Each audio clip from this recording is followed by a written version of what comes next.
To have faith in God is not a stagnant state, it's a journey.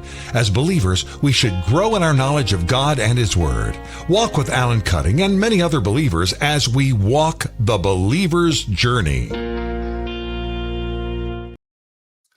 Well, aloha, and thank you for joining us again on the believer's journey. I want to thank you for your prayers, for all of your support that you've given us in your writing comments, asking questions, all of you who subscribe to our YouTube channel. I want to thank all of you who support us financially and in your prayers.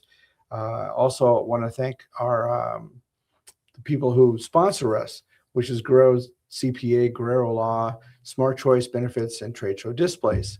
So thank you so much for all you do. We'll be talking more about our mission trip. We already have another mission trip planned for this October coming up, and it will be open to anybody who speaks English here in the United States. And we'll talk more about that later. In the meantime, I have with me Amy Morgan. Amy's been on our program before on a different topic, and we're going to be talking. She's with Marriage Initiative, and we're going to be talking about a program that they have, which is really cool. It's really neat. And so anyway, we'll be on our topic is on marriage today. Oh, thank you, Alan, so much for having me. And thank you to everyone who's listening. It's my honor to be here. Well, it's a pleasure. And you really are a pleasure to talk to. So well, you are kind, and I love your wife. It's great to sing next to her. Well, she loves singing. She's going to practice tonight. She goes, even though I'm not going to be there on Easter, I'm going to go ahead and practice. Okay. Oh, she's so funny. Well, I will tell her hello. I'll be there as well. Okay. Anyway, so the Marriage Initiative, we had Carl Caton on our program last year, who is the director or president of founder and president, yes, of Marriage Initiative. A really amazing program, and if you haven't watched that, you should watch it. It's really good. Or you can even go to their website, Marriage Initiative, I think, .org. Mm-hmm. Yes. And they are an amazing company. And recently, within the last few years, they were given this project that they're doing. And this project's been going for 30 years. And I believe it's Marriage Week. National Marriage Week. Yes, it started in the UK, actually, 30 years ago. This is the 30th year. Mm-hmm. And in 2022, the Marriage Initiative was asked to take over the administration and promotion of it. It had been going for a while, but we were asked to take it over and have really helped it generate a lot more steam. It is a national movement in the U.S. It's an international movement, and its whole point is to celebrate and encourage and equip marriages. So it's a week from the 7th to the 14th. And from what I understand, they have you have videos and things people can watch. We do. We have so many things coming up. It is every week, the week leading up to Valentine's Day. So it's a natural fit when you think about love and romance, to think about taking that the next step and actually celebrating marriage. This year, our theme is Together with Purpose, and really talking about having a purpose, developing a purpose, creating family traditions, how that strengthens your marriage, how that keeps you grounded. And then at the end, also talking about leaving a legacy. And we have a whole website, marriageweek.org, so many free resources there. We have a couples connection guide. We have date night ideas.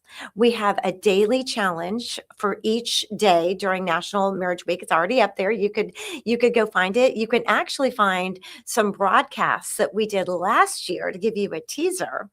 But this year, as we did last year, we are going to be having a 1-hour broadcast on YouTube at 7 p.m. every night of National Marriage Week. This year, from the 7th through the 13th, we're encouraging couples to do something special on Valentine's Day to connect and not watch a broadcast with us. But there are all sorts of different national expert speakers. We have some really top names this year. We have Dr. Gary Chapman.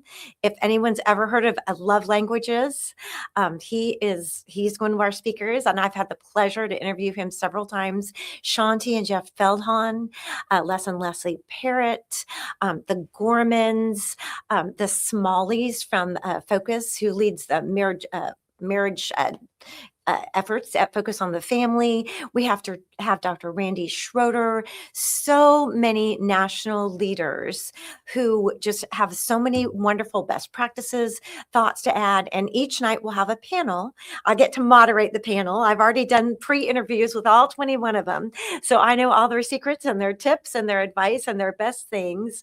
And it's such a pleasure. And I think couples will really be able to glean some great information, and it's free. You can just log in at at the convenience and privacy of your home, grab your spouse's hand, and learn a few things and enjoy that. And then again, like I said, the ones from last year that I also moderated are there if you want to get a sneak preview of what this year might look like starting on the 7th. We have a really great panel on the 7th.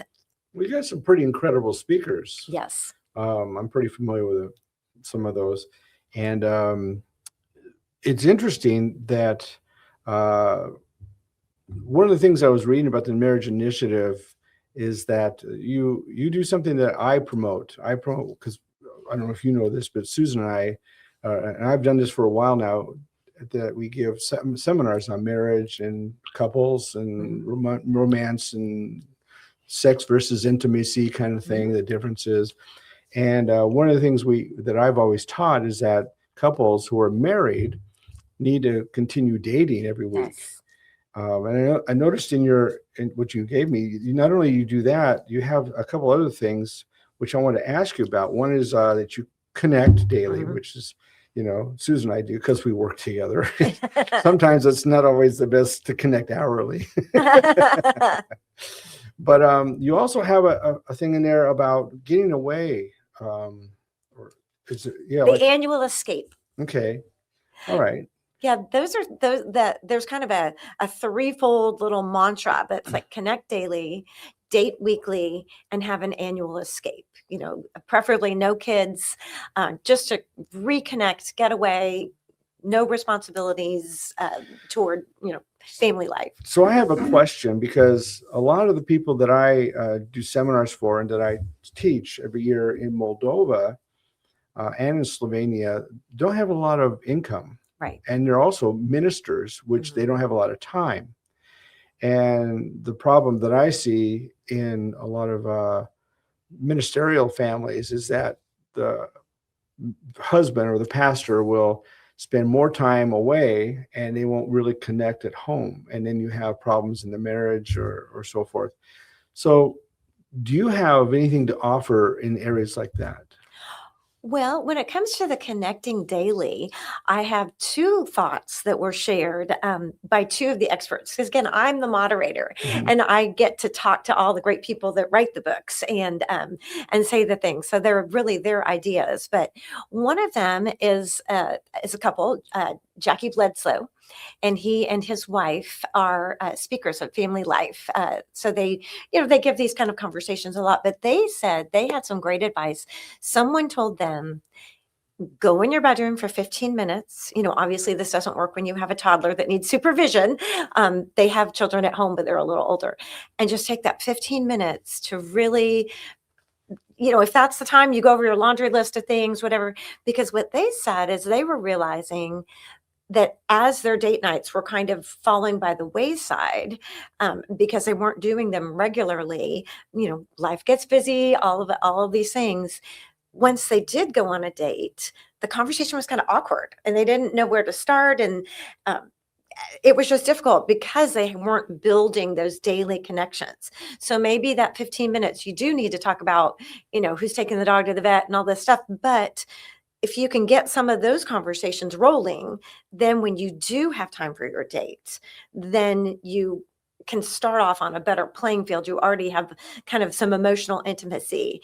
And Dr. Randy Schroeder, he has actually been on Focus on the Family several times. I think he's on recently as well. He is just a lovely person. And he says really couples need 10 minutes on the couch, looking at each other in the eyes. He said it's really important to look at each other. Both Jackie and Dr. Randy said, no phones, no TV, that's so, how ubiquitous is that silly phone that is in our hand or our pocket almost all the time? No, He said Yeah. that you really need to focus on each other and have that 10 minutes. And he says too, he said, I understand, but if you have littles in the house, he said, couples try to do it 3 times a week. If you can do it on Saturday and on Sunday and squeeze in one more time during the week, he said that will keep you connected, at least to keep not feeling like you're strangers in your own house. We actually have dinner together every night. And so we don't eat and run, we eat and talk. Lovely. So and now we have 2 missionary kids, teenagers with us. In fact, Elmira, one of them was on my program about a month ago. And so they're used to getting up and leaving as teenagers, because the adults will talk. And so I make them stay and talk too. Good. That's So modeling great behavior. But so one of the things that I teach is that when you go on dates, it's like no talking about work, no talking about children. It's all about you dating, because in 18 years, when your kids leave, you need to know each other, because Yes. a lot of parents, they don't. Right. Couples. It's like, who are you? And now we have an empty nest, but they're not together in that mind frame. Yeah. Well, that is actually the only category of demographic now with which divorce statistics are rising is called the gray divorce, the empty nest years. For the good news is statistics are showing that the rates of divorce are going down, and especially for couples who pray together. Yeah. Well, I read that. Also, what's interesting is, now I come from a broken home. My dad was a workaholic, so he was rarely there. And when he was there, it was very little. And my mom divorced when I was 9. Mm-hmm. So I had raised by a single mom. However, after a few years, she started to work, and then she started going to college, and morning and night. So I really raised myself, Wow. which was really bad. I'm sorry. I had a lot of fun. Oh, goodness. Well, look how well you turned out, though. Oh, yeah, but it wasn't because of me. I was out there causing all kinds of mischief and problems. But I had a pastor that took me in when I was 17 or so. And Lon Ekdahl, he had actually been on my program. And he helped me understand what it was to have a family, be a family, eat together, treat a wife. The whole thing he's been my mentor through life. He's been my surrogate father. So when I was looking at your statistics about, children who are raised only with one parent and what the poverty level is, and yet I've not experienced that. And my 2 youngest brothers, there's 5 of us, my 2 youngest brothers, they were young when my mom remarried. So my youngest brother has never felt poverty, and I have 2 in the middle that have. So it's interesting how all that juggles out. But I was really fortunate. I was fortunate with the pastor, but I thought the statistics were really interesting. Yeah. Well, research is really starting to back up what we hope. It seems common sense, but that really having Dr. Brad Wilcox. He's with the professor of sociology at the University of Virginia, and he's director of the National Marriage Project. He's also with IFS. He wrote Get Married a couple of years ago. That book, Family First Marriages with Date Nights are happier marriages, benefit the children, and that children flourish in stable 2-parent homes. And there's a lot of national research that really shows that is true. Now, not like you said, not every kid that's the case. Another one of our national experts who is going to be on our panel one of the nights during National Marriage Week, Sharon Janes. She's been a writer for Proverbs 31 Ministry.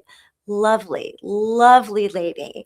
She was also raised in a family that was unhappy, and she found a refuge at her neighbor's house, just like you with your pastor. Her neighbor, and I think I have her name correctly. I believe that lovely woman is now in her 90s, and Sharon has recognized her. She had a Christian home, and she had a happy family, and she welcomed Sharon, and eventually became instrumental in not only Sharon's becoming a believer and accepting Christ, but Sharon's mother And then eventually, which led to Sharon's father years later accepting Christ and really changed so many things. But it was her example of opening her home. And Sharon speaking on the legacy night, because Sharon has one child, one son, and she replicated that experience for her son and her son's friends. They were always welcome. She said they said we were religious but fun.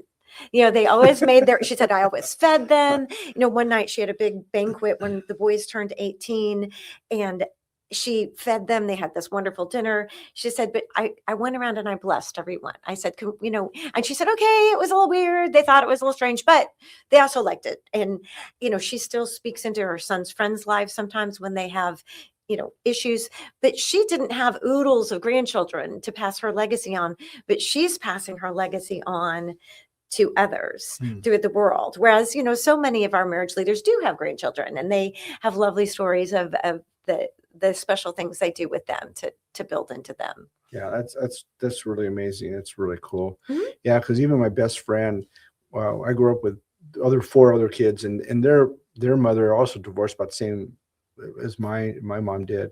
So we kind of grew up together. And my best friend, I mean, he's a successful businessman. He's retired early.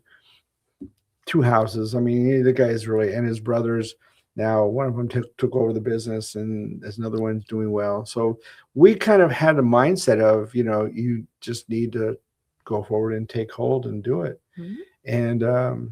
And I've had a lot of things fall back on me, but I think I have a lot of tenacity, and I just keep going anyway. Yeah. So I have a question now on the February 7th to the 14th. I have to tell you, because I read it, you have the videos from the 7th to the 13th. Right. Then you recommend dating on the 14th. Yes. However, I'm going to tell you, we don't do that on the 14th because it costs so much money, and it's so crowded. We go either the 13th or the 15th.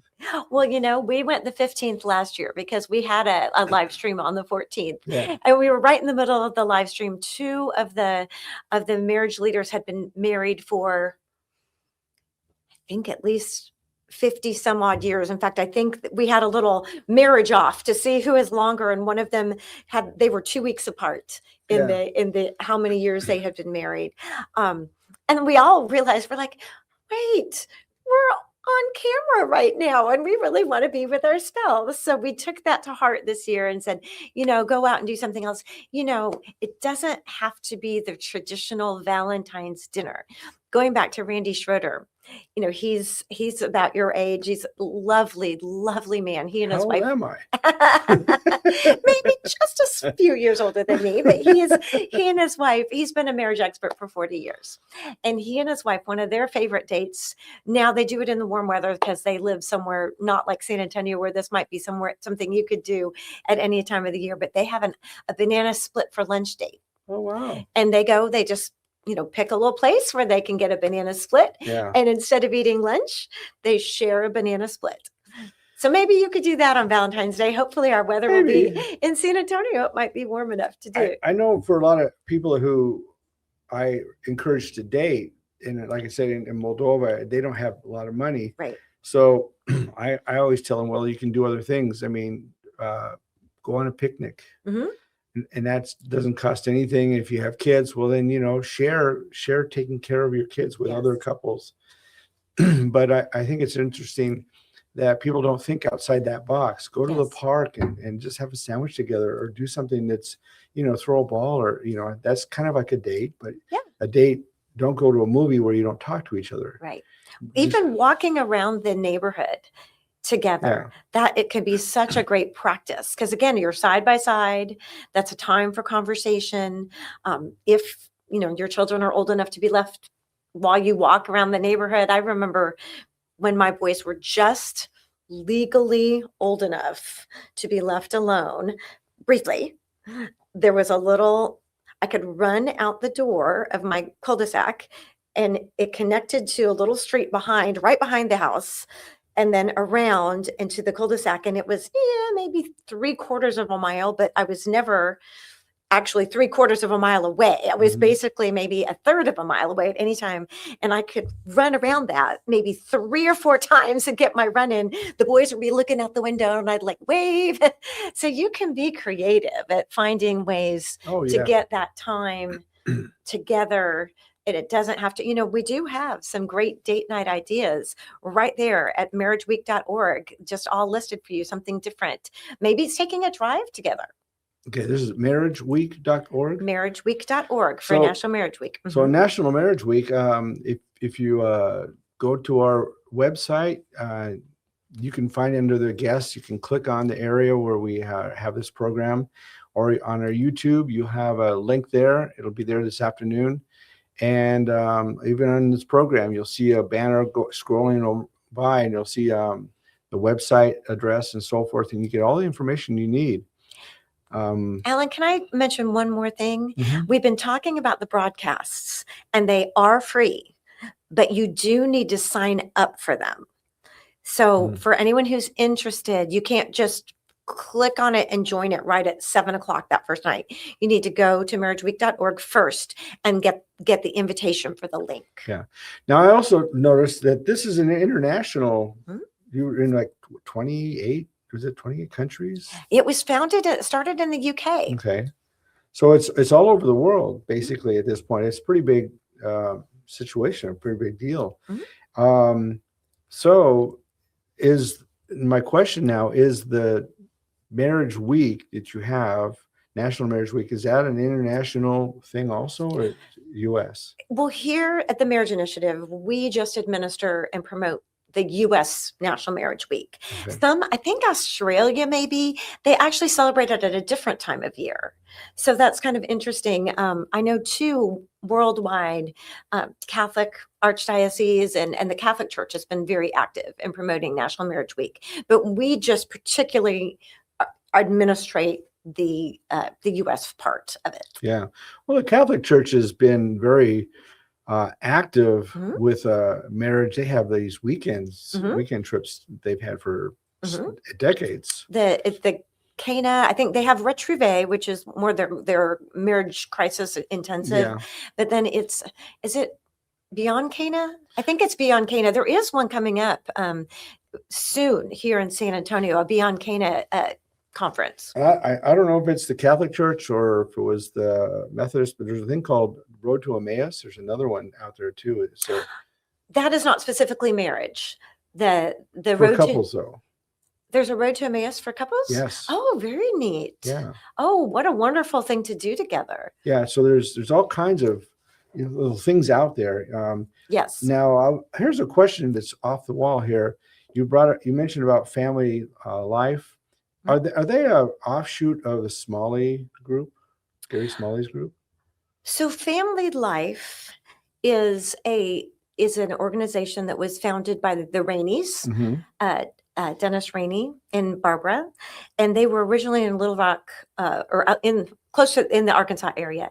Now the Smalleys, Gary, he was in kind of that Missouri Ozark area. Now his son Greg and Aaron.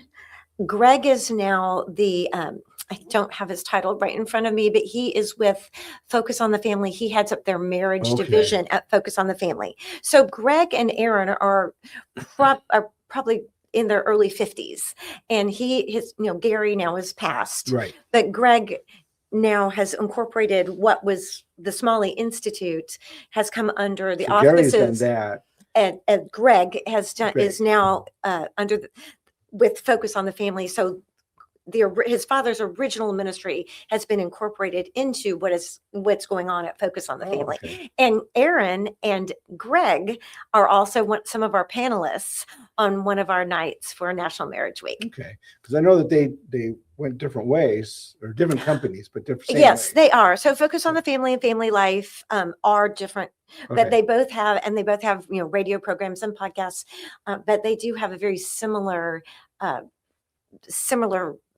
offerings in different intensives versus enrichment. But they have both have wonderful resources for families and marriages. I get the and are family great friends. Okay, yeah, I get the Family Life emails constantly. Mhm. So I read a lot of that. Yeah. So, We've had, well, and actually, like Jackie and his wife Stephana are speakers for Family Life. So they're on our panel one night, and then mhm. Greg and Aaron at Focus are on our panel one night. Now, when reading the information about National Marriage Week, I read somewhere it says this is a movement. Can you explain that? Well, yes, I think what that is trying to say is to really elevate and encourage conversation and support of marriage. Um, everyone kind of has their personal thoughts, and but really just saying, going back to some of those statistics, marriage is good for families, marriage is good for children, marriage is good for society. And the more we can say, hey, it's a good thing to be married. It's Mhm. let's talk about ways to make your marriage even better. How can you go on that date night? Have some ideas. How can you have some good conversation with your husband? How can you try one thing to pray together, to learn how to develop a habit of prayer? There are all these great, how can you learn your spouse's love languages? Did you even know that your spouse had a love language?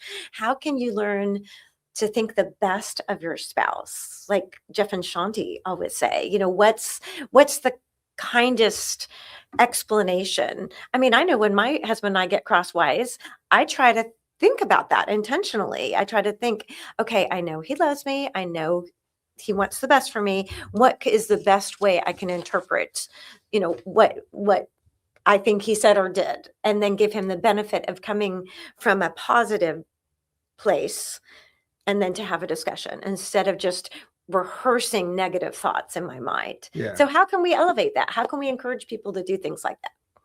Yeah. Okay. So this has really caught me too. I like what you said here, and you have a whole paragraphs about this, about believing in each other. Yes. A lot of times I've noticed, and here's one of the problems I see, at least in the United States, is that there's a lot of harm and battering in situations of marriages, and then they break up and so forth. And Susan actually came on our show and shared that because she came through one. She has a hard time with a lot of things because of her past. Right. And so there's triggers that start off all that. So sometimes she looks at a husband like, well, a husband is like, in her mind, she looks at her dad or her ex-husband or things like Yes. that. And so it doesn't come out. So she doesn't always think the best of me. She does pretty good though. I'm not gonna put her down on that. She really does, but it's because of the things in the past Sure. that hit. So does the your group, does it help out with areas like that when people come out of these situations? Do you have material and stuff for that? Well, I think yes, I think that's, again, these experts that are doing the panel discussions for National Marriage Week are people that we have gleaned over interviewing and talking to them and looking at the resources. We also have a website, the marriageresources.org, where I have done 175 articles and interviews with these lovely people like the Feltons, like Dr. Chapman, like Dr. Schroeder. And then I will write an article that is all beautifully formatted there with their links that talks about all their best practices and recommendations. And I've talked to people who are just like establishing dating relationships and how to do that well, all the way to, a marriage intensive and people that are really considering divorce, and then everything in between, all the enrichment, all the best practices, all the information they've gleaned, and that thinking the best of each other. That was, many of them say that, but Shanti and Jeff Felton really do that well. They really have talked about that a lot. They have a kindness challenge that actually is not just, you can use not just for your spouse, you can use for your cranky teenager too, or your mother-in-law, or anyone that you might want to use it toward, or your person that you serve on a church committee with who's driving you crazy.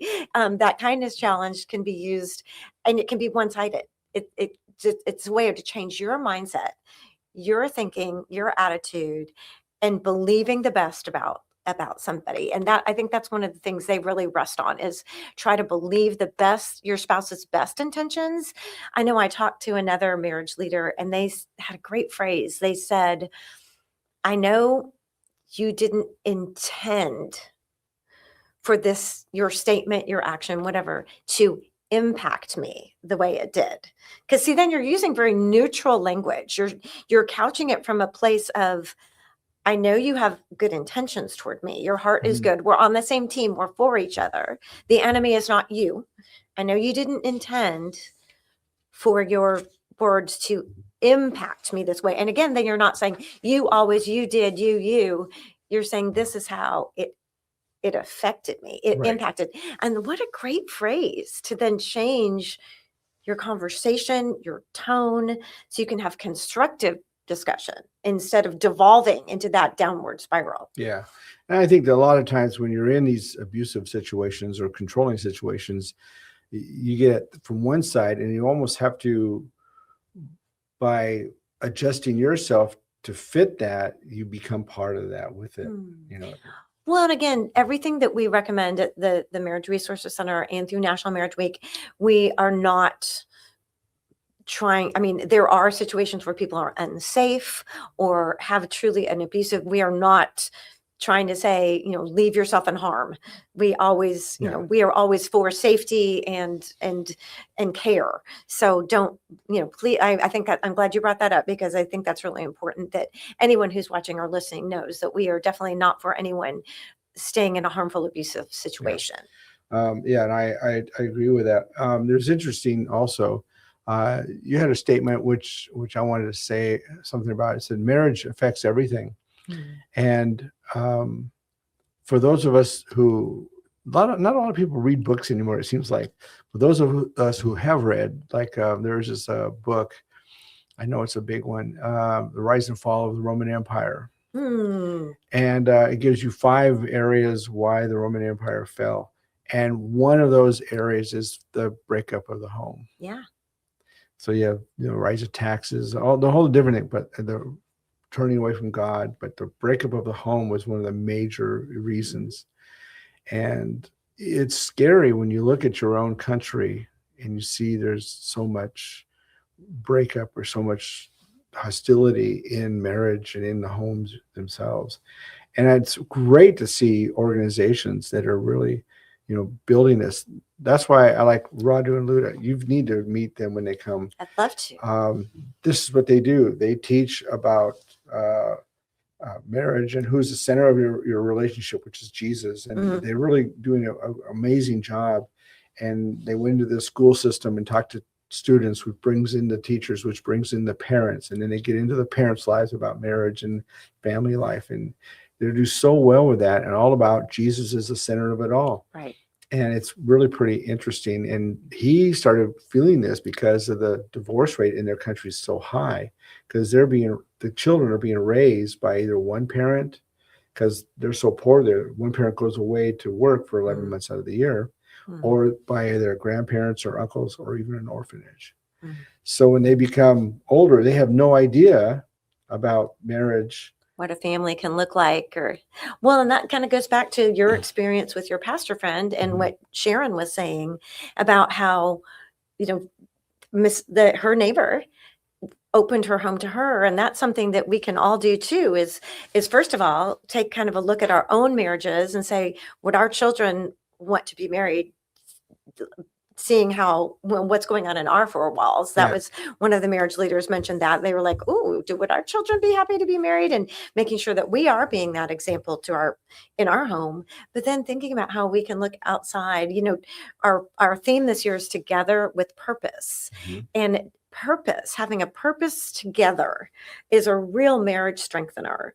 And, there's something that God created each spouse to do, but there's also something that really magnifies when you put those 2 intersections together and makes it stronger. You're on the same page, you're on the same team, you're moving forward together, and you have something with your eyes on a prize. And it might be leaving a legacy and stopping a family generational curse or a generational replication of divorce. Maybe that's, you're like, no, this is not going to pass in our marriage. We're not going to bring that with us. We're stopping that here. Maybe that's part of your purpose. Maybe your purpose is looking outward. Maybe you want to serve together at a ministry like as you and Susan do. You go and you're missionaries, or you host missionaries, or maybe you just want to open your home to those neighbor kids, have a little teenager Bible study with the kids who are around. There's so many places that God has given us all gifts and talents that will exponentiate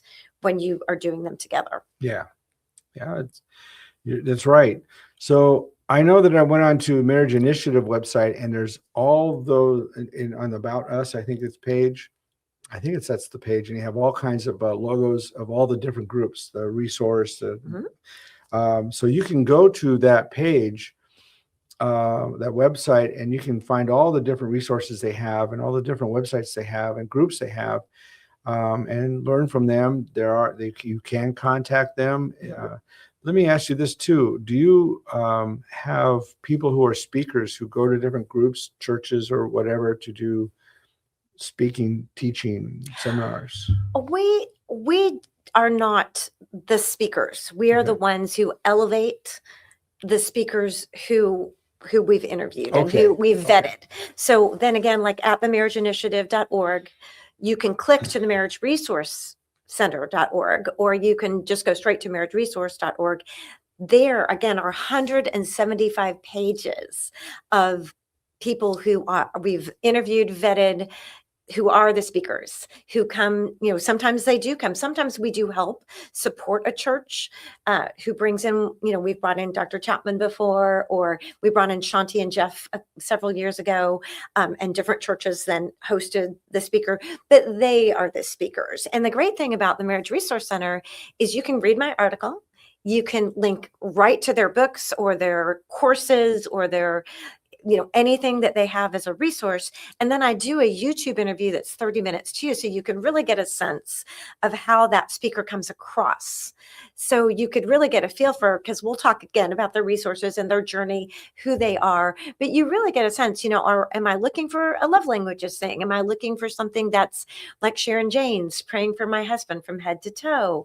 Am I looking for, more of a researcher, or, just different? Am I looking for someone who comes from a counseling perspective? I just interviewed this really interesting therapist out of California, Dr. Andrew Gurney, and she does some really great research and work on attachment theory. So when a church or a small group leader or a counselor or a pastor is looking for that next mentor study, that next small group book, or that's where you can find that. And then those are the people that we've chosen to be part of the panel for the National Marriage Week broadcasts. Okay. Well, I recommend that you look into this, go to their website, and sign up for these videos and watch them during the week, and then set up a time for a date. Yes, absolutely. That would be good. Okay, well, let's go to our topic. We're going to talk about our treatment of marriage. We're going to stay with the marriage topic here, and I think it's a good idea that we do this. But I want to start off with a passage. Okay, so when I was in Moldova recently, we Susan and I did a seminar to pastors and pastors' wives, and we called it the responsibility. So the responsibility of the husband and the responsibility of the wives. We believe that there's responsibilities. You mentioned that earlier, and we feel like a lot of it has to do with being a servant. Mm-hmm. But in the beginning, this is what's really weird is that people don't look at that in Genesis. I go to Genesis a lot, believe it or not. In Genesis chapter 2, verse 18, it says, "Then the Lord God said, it is not good for the man to be alone. I will make him a suitable helper for him." So what's really interesting is that, on my comments, and I'll let you talk, is that a lot of people look at that in our English. We see, we'll make him a helper, helpmate, and they think of apprentice. Or a lowlier person. A lot of people do, a lot of men especially do this, and they put their wives on that. Well, I'm the boss. I'm the guy that's the head of the home. You need to do what I do and listen to me, and you're just the helpmate. And that's how they put it. But in the Hebrew language, it doesn't mean that at all. Yeah. Actually, suitable helper means like a counterpart or a helpmate, and it's one who can see from another angle. Mm. So when God brought Eve, he brought him Eve, who was able to see from a different direction, different angle, a different perspective, and gave him as a counterpart. Mm. And I think that that verse is really important when we look at marriage, Yes. because, it helps establish something that a lot of us miss.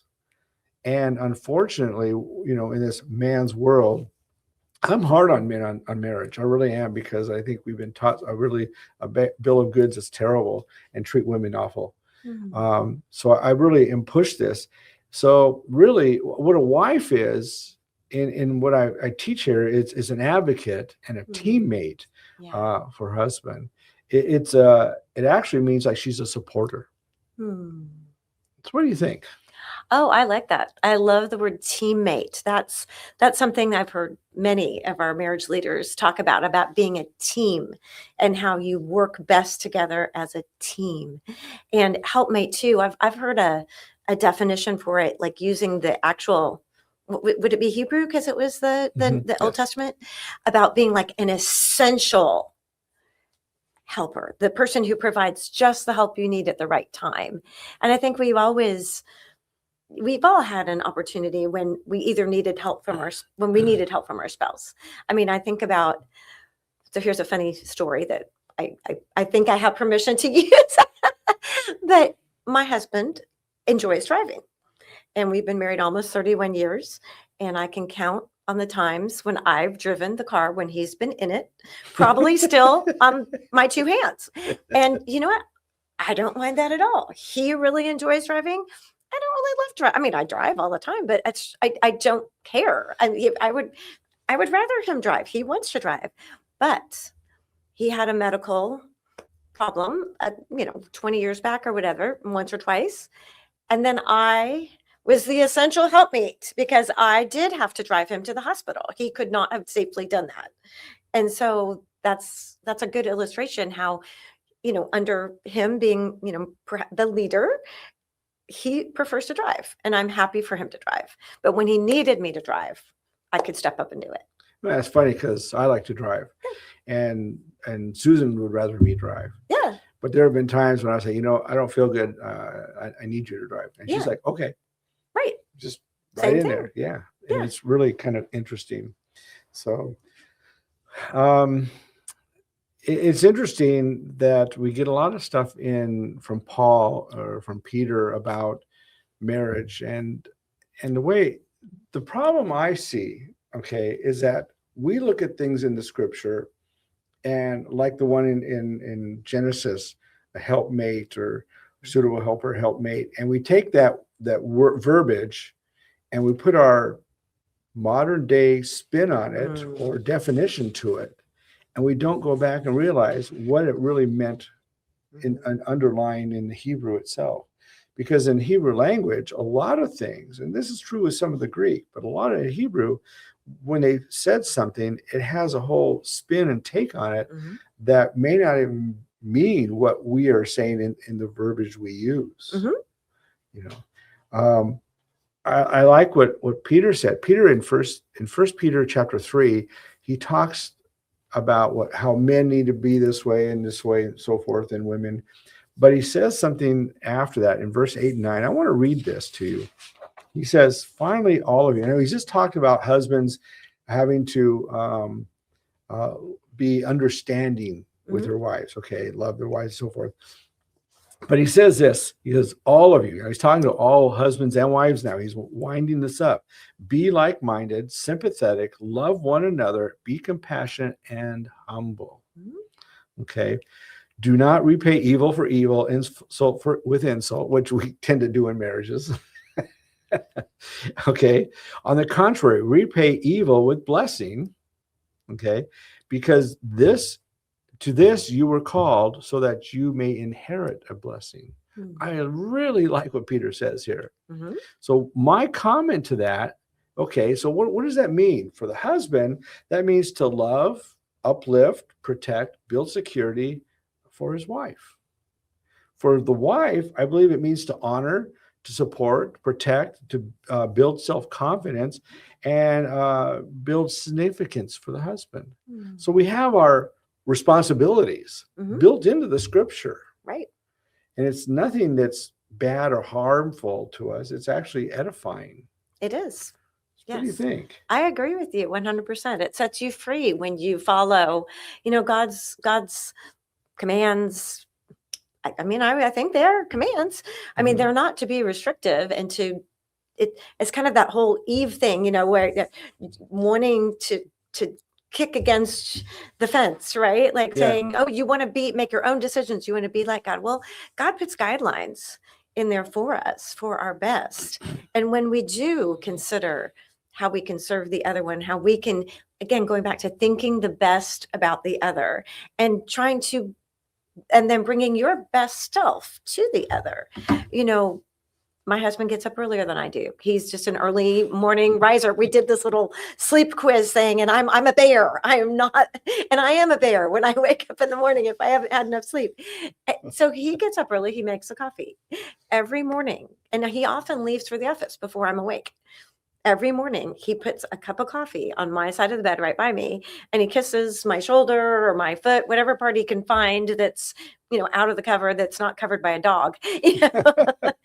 And he does that, and he does that for me, and he's done it for years and years and years. And I love that. I know he's thinking about me.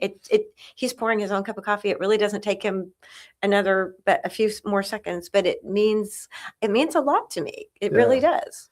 And I think those little things are really important. I in my teaching, I tell guys, a lot of guys hate this because they think it's a waste. It's that logical thing we do. I say, give your wife flowers. It doesn't have to be a bunch. It could be one. Again, if I go to Moldova and they can't afford flowers, I say, just go give her a flower. And it's like, I know guys think of flowers as well. It costs money, wastes money because they die in a week. So what's the point? And that's how a guy thinks of flowers. But a girl thinks of flowers as in, you could tell me if I'm right. They think of it as beauty. It means that it's love. It's something that's life, and it helps them think that their husband is thinking of them and loves them even when they're not there. Yeah. Well, and different wives may have a different idea about flowers. Mm-hmm. For some, it might be coffee. For some, it might be something different. I know I kind of cringe at the thought of like how much flowers cost. So what my husband has done, and this is something that people in Moldova could do, unless I don't know if they have any rules about where they can pick flowers, but when it's like Mother's Day or, different things, they're usually during the time when flowers might be blooming. He will go scour the yard, and we have like volunteer flowers, and then we have flowers that he's tended. He makes a bouquet out of all the flowers that he can find. Really? And we have several vases that, we've had over the years, and he will have a lovely bouquet for me he's even been known to, ask a neighbor if he can borrow some of their, something that's blooming on their, plant. And he makes a really pretty, that costs nothing but his time. Right. And I love those every bit, if not more, than flowers that I know spent a lot of money and are going to die. Wow. And plus it takes a little time. So in Moldova, unless you can't pick wildflowers, I don't know, but whatever if you can do that's free. Well, I was actually taught this by my pastor who took me in, and he talked about giving just one flower, like a rose. Yeah. And what I do is I go to H-E-B where it's $4 for a bunch. Yeah. Yeah. Well, there you go. And they last either 1 week or 1 to 3 weeks, depending on what flowers you buy. Carnations last longer than roses, and so you figure it out. And so yeah, I don't go for all the high dollar. Oh, now your $4 flowers are now $40. Yeah. Well, and the shipping and the so I just go to H-E-B. Well, and maybe it depends. Maybe your wife likes something else. Like for me, get me a box of Junior Mints. I love Junior Mints. I do both. Yeah, I do both. I think that I think it's the giving of something. Right. Is what's important. But for a husband, it's important that we give of ourselves. I mean, that's what we're commanded to do. Well, and that goes back to knowing your wife's love language and her knowing yours. Mm-hmm. If gifts is not her love language, you can give her all the flowers or the Junior Mints that you want. If she doesn't like if giving presents is not her love language, it's going to fall flat. And same for like words of affirmation. You could tell your wife all day long that you love her and that she's beautiful, but if words of affirmation are not her, it's not how she's hearing it. Gary Chapman tells the most amazing story, and it will be on the night that he's, because I've heard him say it before, about how he realized that a husband and wife were not speaking each other's love language. And I'll let him say it, but basically the husband was an acts of service guy. So he was running around the house all day long, cutting the grass and making dinner and cleaning up dinner. And his wife was a time spent woman. She wanted him to sit down next to her and talk to her. And he was loving her very vigorously by doing all these things. And she was feeling so unloved because he wasn't doing what she made her feel loved. And we can all miss that. I think that because I've seen guys do things, but there's something that is underlying of all things, and that's honor. Yes. So I think if you do a lot of things or give a lot of gifts and you don't show honor or show your spouse high value, the gifts don't mean anything. Right. So really, I think, like, for example, my wife, when we first married, I'm really the romantic, and she's not. She says she's romantic, but it's not. When I first met her, he was like, I want to do something for Valentine's Day. Oh, no, I don't want to do anything for Valentine's Day. Why not? I don't like it. You don't like Valentine's Day? Well, yeah, it doesn't mean anything. Well, where she came from, I could understand. Yeah. So I started doing things for her anyway. Well, now she expects it. Well, of course. And she loves it. Yeah. Yes. And she's a big greeting card. I want the card kind of thing. Well, see, that's what she likes. She probably likes the words. Yeah. And so now it's all changed. But I think what basically helped feed that was the fact that I honor her and I give her high value. Yes. So I think if you live without that, giving the gifts or doing things for you doesn't mean anything if you don't show value and honor to your spouse. Right. And that can flow through for parents and children too. Yeah. Yeah. And it goes both ways. And you don't want to hold someone hostage to having to, oh, well, you didn't say something in my love language, blah, blah, blah. You don't want to hold someone hostage to your love language. But it is helpful to know each other's and try to live into those with honor, because then why knock your head into a brick wall giving presents to someone who doesn't like presents? Well, I think too, like, it's noticing what your spouse likes. Yes. So I'm really attuned to that for some reason. I don't know why. Because you love Susan. Yeah. But I noticed that she likes to put little pictures and things on her little counters and stuff and bookcases. She doesn't have books. She has little trinkets and things and pictures. So what I started to do was realize, well, I don't like just giving a card. I mean, you go to Walgreens and you get a card and, oh boy, how fun. And so I started looking on Amazon. I found these really neat things. They're made out of wood. Oh. And they're engraved in there. And so I would get these and I would write in those, where did you get these? I goes, well, I wouldn't tell her. It was a special carver that I commissioned just for you. And so now all of a sudden she found it now. So our anniversary just was, a few weeks ago, and she gave me one. I'm laughing. I said, so you found my secret. Yeah. You found my carver. She always wanted to know, where do I find things? Like, I found a book, and I could do this book, Why Alan Loves Susan, for our 25-year anniversary. And so you open it up and it has all these little things I love about you, kind of thing. And there would be all personal stuff. It's a pre-done book, but I could change the pictures and change the words. Like I like our couch time. And it has her sitting there with me laying my lap on her head, on her lap, and she has her hand on my head, which is exactly what she does. So all this got personal. And she goes, where do you find this? So I know this is what she likes because it touches her and makes it personal. But it shows her that I'm paying attention to her, which shows her honor and high value. Yes. So the gift isn't really the thing as much as it's like I'm paying attention to her. And she must love words, obviously. You've given a couple of examples. So for you to use those words with her and then to memorialize them is really, that's right in her her wheelhouse. You find the acrylic stuff that's, you find a picture, you send it in, and they carve it in the acrylic. They can put a light on it sometimes, and I give that to her. So she has all these little things, and so I'm going to run out pretty soon. I don't know. Oh no, you won't. You won't run out. There's so many great even verses that you could extrapolate from. Oh yeah, and she's big on giving cards that are cards with verses or spiritual. I'm not. I just more on love, and romantic things. So my husband and I like the funny dog card. Oh, really? We like any kind of card that has a goofy dog on it. Now I like funny cards. Yeah. I do funny cards, and I like that. And but there's some other verses. It's really interesting. One of the things that I think is interesting. I was teaching this about. I looked up more and more about the providing. Where it talks in Timothy, 1 Timothy, that a guy is supposed to provide for his family. Those who don't provide, they're worse than a heathen or pagan. Yeah. Well, I started to realize, what does providing mean? And providing isn't about getting a job and putting a roof over your head. It's about the emotional.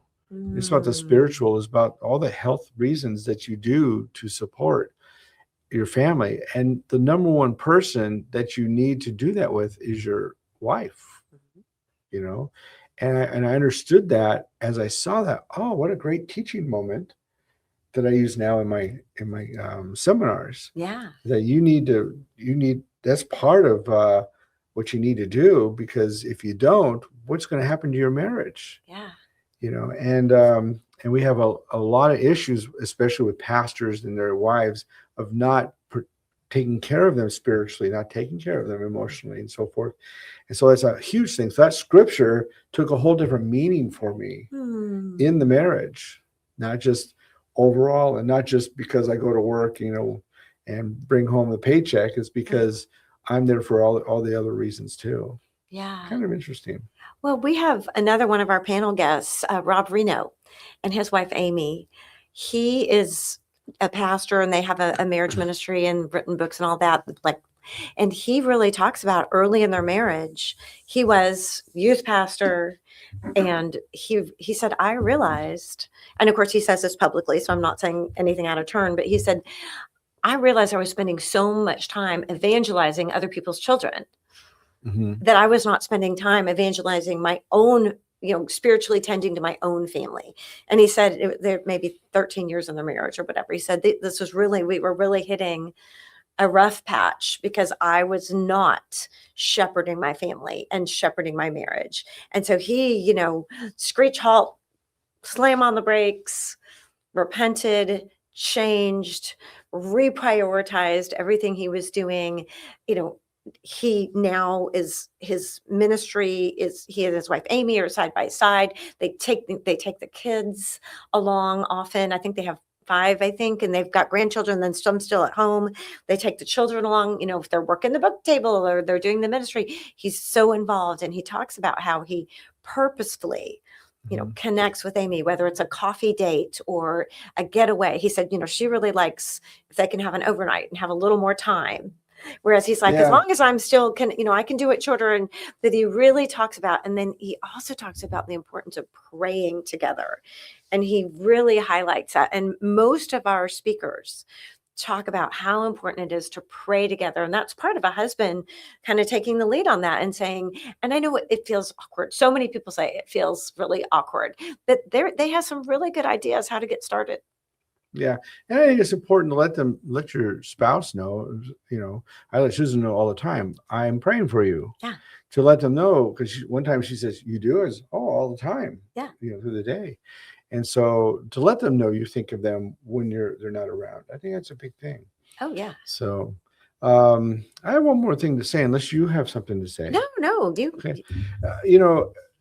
A lot of guys, and like I said, I'm really hard on guys with a lot of the marriage stuff. And I think because they don't get it, and because of the head. Jesus said that in Mark, the Son of Man did not come to serve, but came to be served, did not come to be served, but to serve. Right. And I think that a lot of husbands think that they're the head of the family, which okay. But if Jesus was the head of the church and he didn't come to be served, And he's but Jesus, to serve, and the Son exactly, of God. then the husband, and we're supposed to be, as Paul puts it, love as Jesus loved. That means that our role is to love and to lead, not to be a big ogre, with a hard fist. It's not to sit on a throne to be served. Rather, you're to serve yourself and serve because of who you are. And I think that's important that we understand Jesus' role and what he teaches, and in Paul and what he's teaching, and in where we need to fit in that as a leader. And as a leader, we're servants because Jesus was a servant. And I think that's so important. And I know that a lot of men don't look at that, but I think it's so important to realize we need to do that. If we really want our homes to flourish and be strong, we need to be like Jesus.